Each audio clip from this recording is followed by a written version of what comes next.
Hello, everybody. Welcome to a quick emergency pod here of the Tiger Minor Report / Motor City Metrics podcast. I am Rogelio Castillo, riding solo because things happen when breaking news happens like this. You just have to get yourself out there as quickly as possible.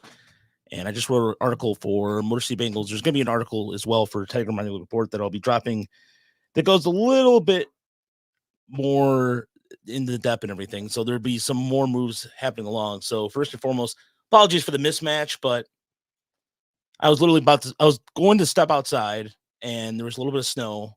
Just clear out the snow. And all of a sudden I look on Twitter and Colt Keith signs an extension. And what's funny is that thanks to Tiger's Turmoil for reminding this, by the way, bro, on Twitter, that almost a year to the date, it was actually January 26th of last year, we had a chance to talk to Colt Keith, and he felt really confident about his future. He talked about how he didn't really he knew he wanted to play baseball right away. He didn't want to wait for college. The school wasn't for him, and he bet on himself, and here we are. And the details are out there. He will be essentially under, the way Cody Saberhagen described it, under team control for 9 years. And so I put the interview on our Twitter. I'm trying to find it currently right now, but when you're doing a show scrambling by yourself, it's just going to take a minute. But either way, this is exciting news. Chris Brown is currently unavailable at the moment, but I'm sure we'll get his thoughts. He's been under the weather, and I'll probably get him for some additional content for the pod that I haven't put out yet, but it'll be out. Our Thursday show will be out today. So for anybody who's watching us live, what are your thoughts about this? The Tigers do something that they normally do not, or they have never done this before. They've not signed a prospect to an extension like this. He's been our number one prospect since, I want to say, late November of 2022. That's how much faith we've had in him on our list. And this is a big deal. This is a big deal because the Tigers are showing that they're committed to the future, and things are going to operate a little differently under Sky Harrison. So I'm huge, and thank you for chiming in there. This is a huge win, absolutely. And for the Tiger fans, it's really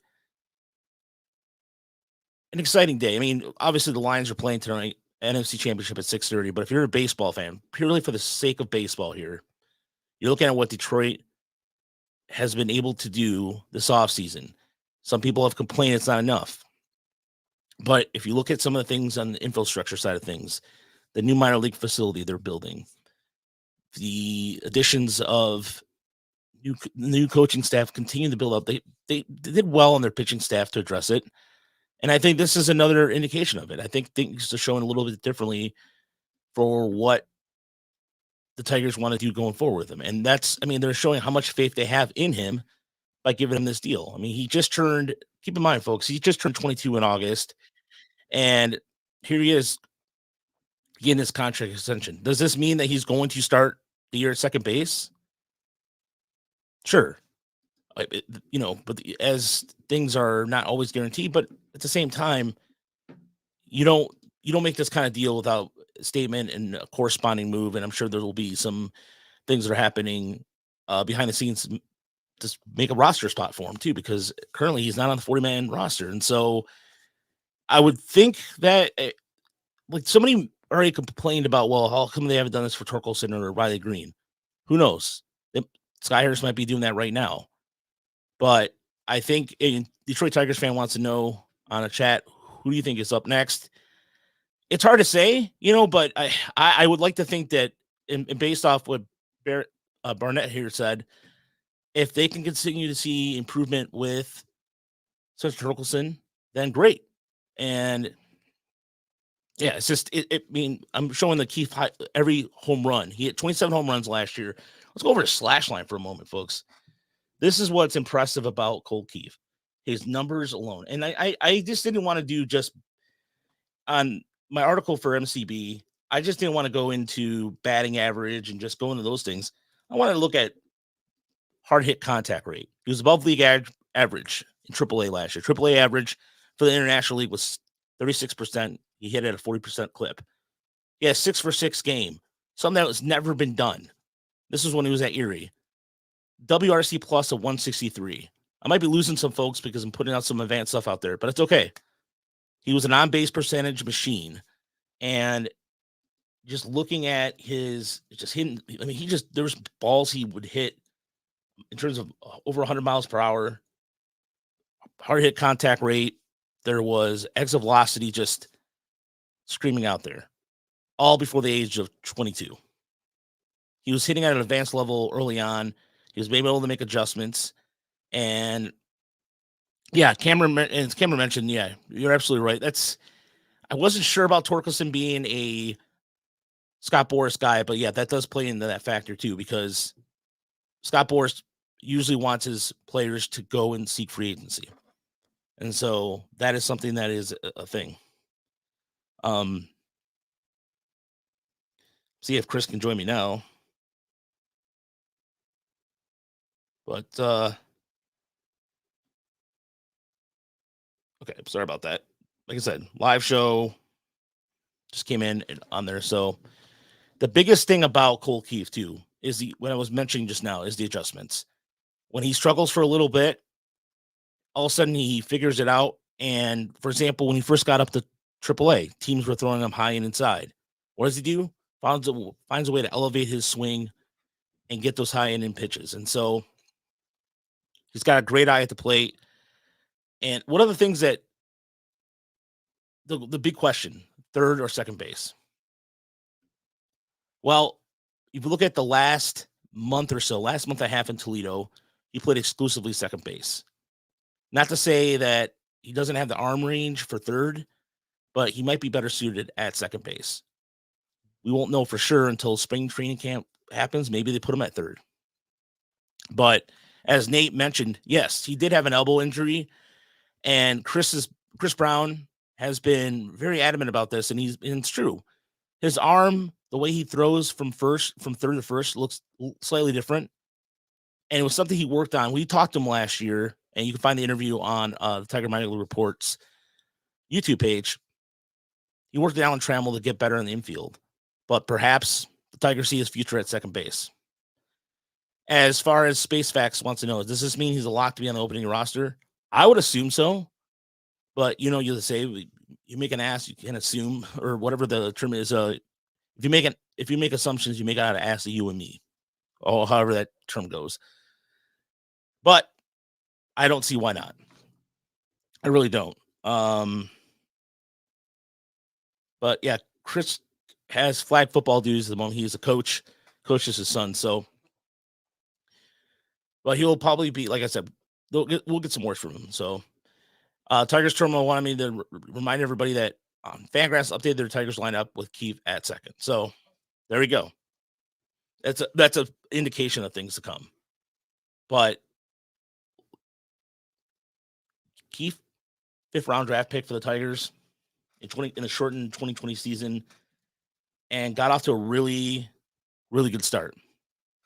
I mean, as far as Tiger prospects go, high school wise, the Tigers have had a mixed bag over the last decade. I mean, you talk about Nick Castellanos, Riley Green, and I really think that this is the Tigers have been able to identify something with Keith, and we're able to capitalize on it. And Cameron mentioned here that this was a good point here by Cameron here about his hitting ability. And it sounds like McGonigal, because he doesn't think that anyone saw 31 home power from Keith coming out of the draft. And it's correct. I mean, Keith bulked up, then he slimmed down a little bit, and it made him a much better hitter. At least I think. I mean, he's always been a good hitter. It's not that this is a guy who, in his time last year, he had 306 between AA and AAA. So for his minor league career, he's just at a career 300 hitter. And so you can't really, this is something that, again, I'm excited because yeah, Avila did draft this guy. Yes, that is correct. As far as Keith and Jason asked a really good question. Keith stacks up with Torque and Green as a pure heating prospect. Riley Green hit really well in the minors at each level. But Keith was it's like neck and neck. I think Keith was slightly above him a little bit in terms of hitting for power consistently and hitting for average consistently.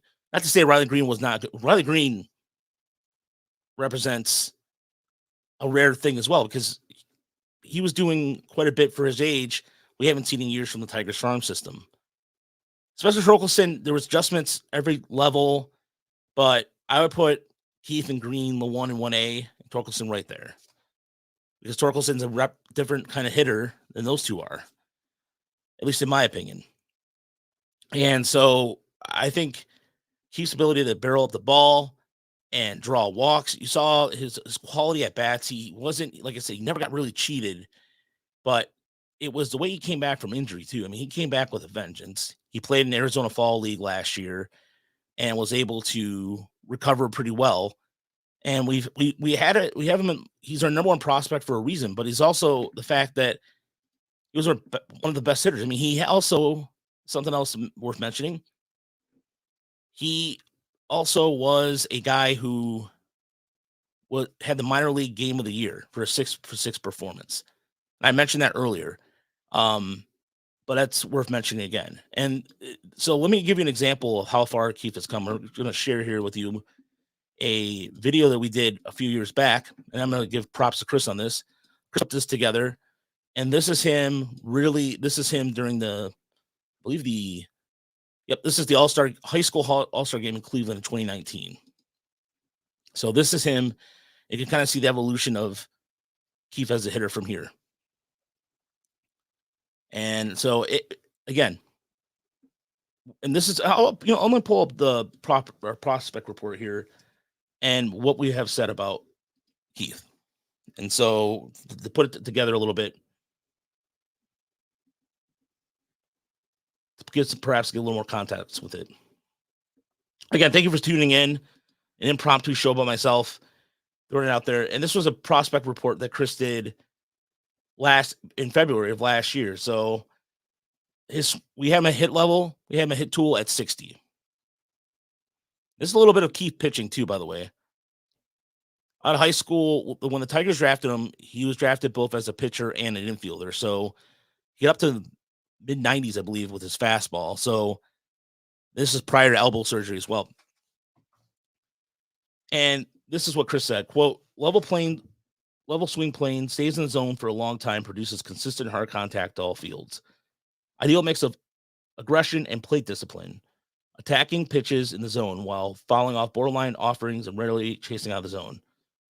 Handles premium velocity well. Only real weakness is a tendency to open up early and bail out against left-handed breaking balls. So I'm going to post the report right here. So, and you got a decent infield heading into the season too as well.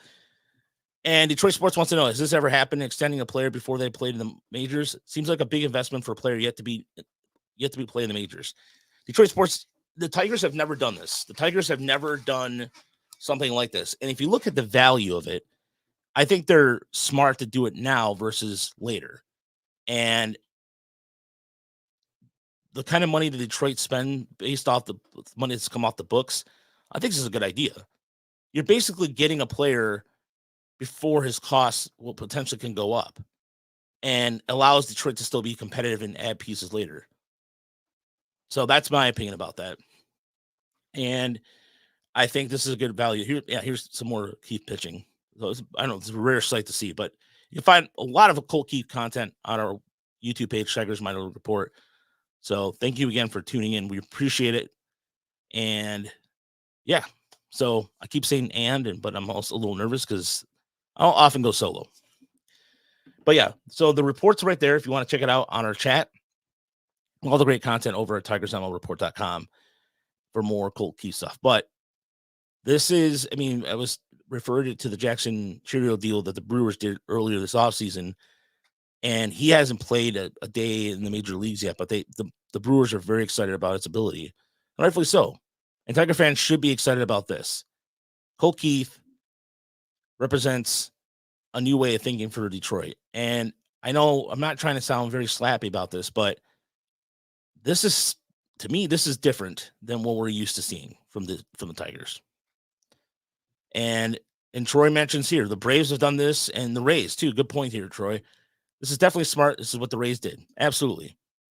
The Braves have locked in players in for a while. They did this with, I believe, Ronald Acuna. I believe. I have to double check that. But yeah. And Jason, that's a good, Jason put some money value out there. It's a great risk. You're only committing $28 million to him with the club options on the rest. There's no risk. Absolutely correct. And it allows you to have the ability to have flexibility should Detroit decide to add some future pieces. So, Alex, with the great question here, who's your number one prospect now, assuming that Keith graduates from prospect status? It's going to probably be Jackson Jobe. Early on, we all have to discuss it between myself, Jerry, Colin, and Chris. So, but yeah, I that's a good comparison. Tigers turmoil. Similar deal to the Mariners with Evan White, but a completely different player. Absolutely.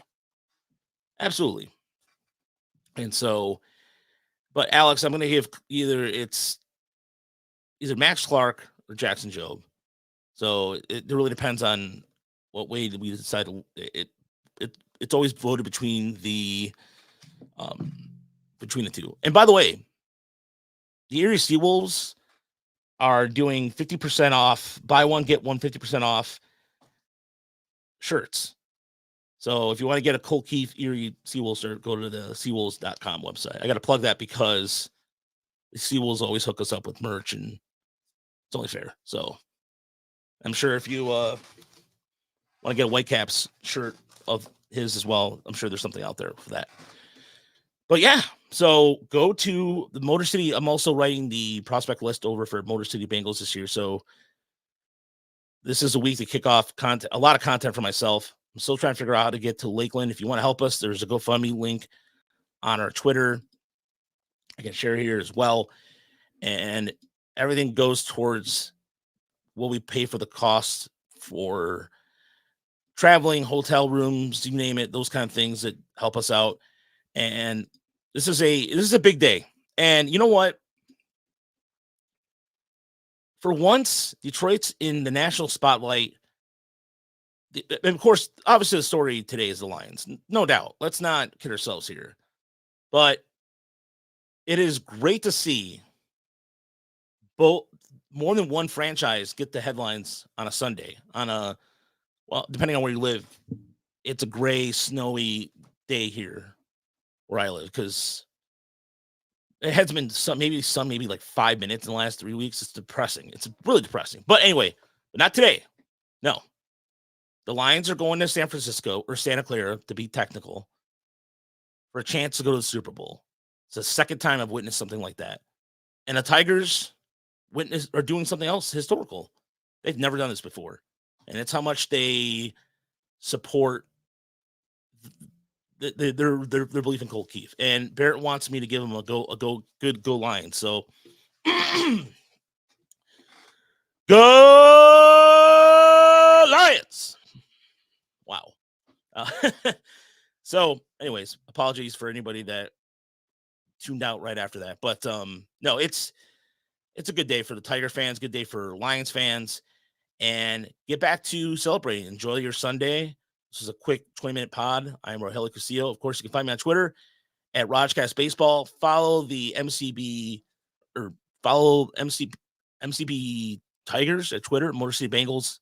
Also, the Motor City Metrics podcast too on Twitter as well, because I think a lot of people are tuning in that way, or the Tiger Miler Report. And honestly, there's so many ways to consume our content. We really appreciate all support.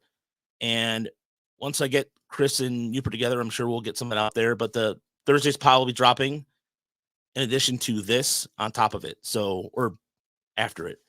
It was just Uper and myself. So Enjoy your rest of your Sunday. Go Lions. And again, congratulations to Colt Keith, who's definitely earned this and secured himself a future with the Detroit Tigers and possibly an opening day spot on opening day roster, more than likely. We'll talk to you soon. Have a good afternoon, everybody.